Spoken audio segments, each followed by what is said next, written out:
The world-changing payload on this railway cart is the most destructive weapon ever created by humans. The glass on the Las Vegas building would have been shattered if it had exploded in San Francisco. Of course, San Francisco will no longer have any homeless people. Or if it had exploded in Toronto, it would have solved the housing situation there, while also inflicting third-degree burns on everyone in Buffalo, New York. A nuclear bomb that was 3,000 times more potent than the ones that were dropped on Hiroshima and Nagasaki at the close of World War II was planned for construction and testing by the Soviet Union. Thankfully they didn't, though. With a yield of 50 megatons, Tsar bomba was the most powerful nuclear weapon ever detonated, while being only half as powerful. That is equal to the total energy of all conventional explosives used during the course of the 6-year World War II, multiplied by 10. But it's not what you think. The reason why the Soviets constructed such a large bomb in the first place, how it turned out to be one of the cleanest nuclear bombs ever detonated, why the creator of the largest nuclear bomb received a peace prize from the creator of dynamite, how the bomb's production allegedly resulted in a shortage of women's stocking in the Soviet Union,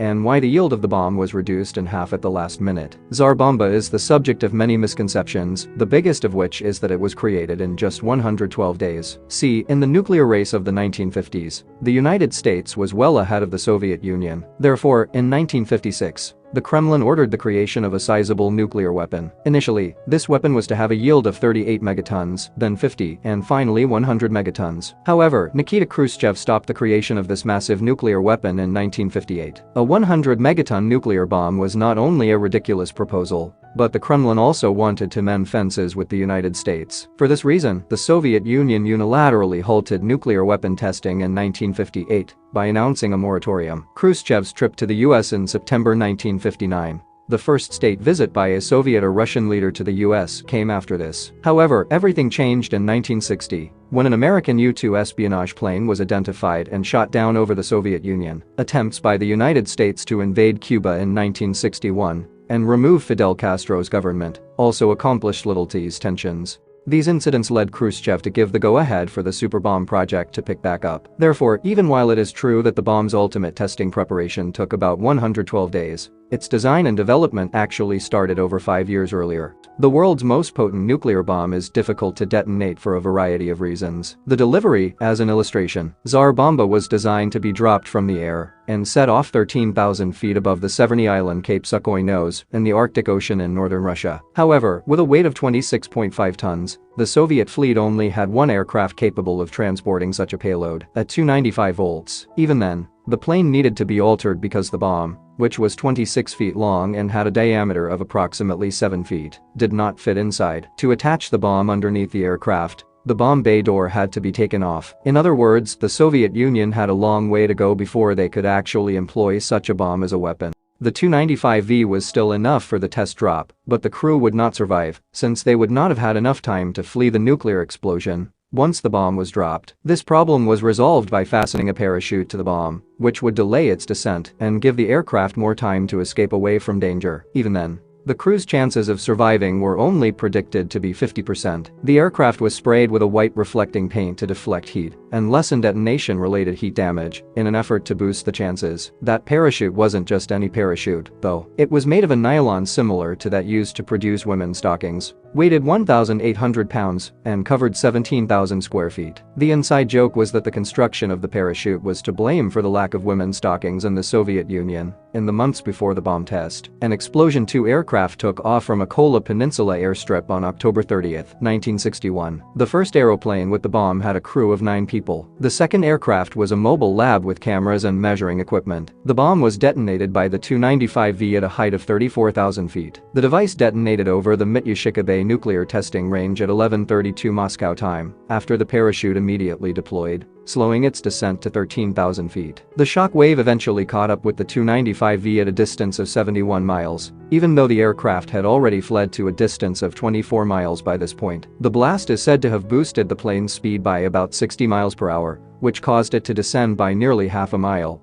but the pilots were able to recover. Due to a radio blackout caused by the explosion's ionization that lasted for around 40 minutes, and cut off communication with both aircraft. Ground control was uninformed of all of this. Norway and even Greenland were able to see the detonation's brilliant flash. The explosion's blast broke the windows in a town 485 kilometers distant. 3 times did the earthquake wave circle the planet. One strange side effect came from the fact that the fireball could be seen from 620 miles distant. In order to atone for their misdeeds, certain tribes of Nenets people in Siberia thought the blinding light was caused by the wrath of an ancient spirit. They turned back to shamanism. But why was the bomb's intended yield, which was 100 megatons, reduced in half? One explanation holds that the nuclear scientists in control were concerned that a 100 megaton explosion would cause an atmosphere-wide thermonuclear reaction that would terminate life as we know it. Another hypothesis was that the Earth's axial tilt may change as a result of the nuclear explosion, or that all the ice in the Arctic Ocean would melt and flood the world. But they all turned out to be urban legends. Having said that,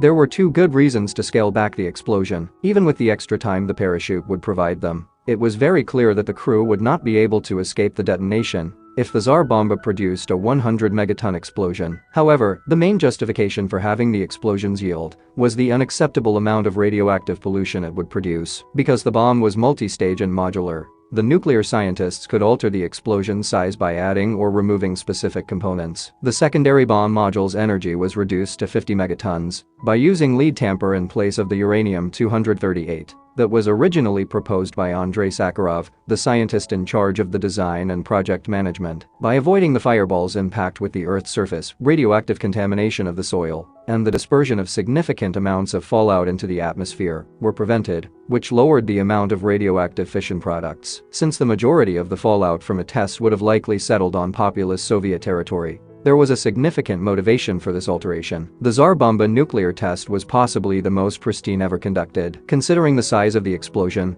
the amount of fallout produced was surprisingly small. Since the explosion was brought on by a thermonuclear fusion reaction, only 3% of the explosion power resulted in any discernible radioactive fallout. Since the radioactive contamination almost posed no threat to those on the ground, the Soviets actually landed a chopper in the test area's epicenter just 2 hours after the explosion. But why should Andrei Sakharov, who contributed significantly to the creation and testing of the most potent nuclear weapon in history, be awarded the Nobel Peace Prize? In case you didn't know, dynamite was created by Alfred Nobel, after whom the Nobel Prizes are named. Sakharov was aware of and worried about the inevitable mass human casualties that would result from the Cold War nuclear armaments race between the US and the Soviet Union. Leading Soviet officials, including Khrushchev, were influenced by his concerns, which ultimately led to the signing of the 1963 Partial Test Ban Treaty by the US, the USSR, and the UK, which outlawed nuclear weapon testing in space, underwater, and in the atmosphere. Although the Soviet government forbade him from leaving the country to accept his prize, he was given the Nobel Peace Prize in 1975. That's because Sakharov also spoke out against political repression and censorship in the Soviet Union and was a fervent supporter of human rights. In the end, Tsar bomba was on par with Tsar cannon, the world's largest cannon by caliber, and Tsar bell, the world's largest bell. Tsar bomba was never meant to be used as a weapon. Just like Tsar cannon never discharged a shot, and Tsar bell was never suspended or rung. It served as a spectacle to highlight the Soviet Union's power. But given that the Partial Test Ban Treaty is still in effect today, and has been ratified by more than 100 nations, it is plausible to assume that the explosion of the biggest nuclear weapon ever has, at least thus far, had a lasting effect on global peace.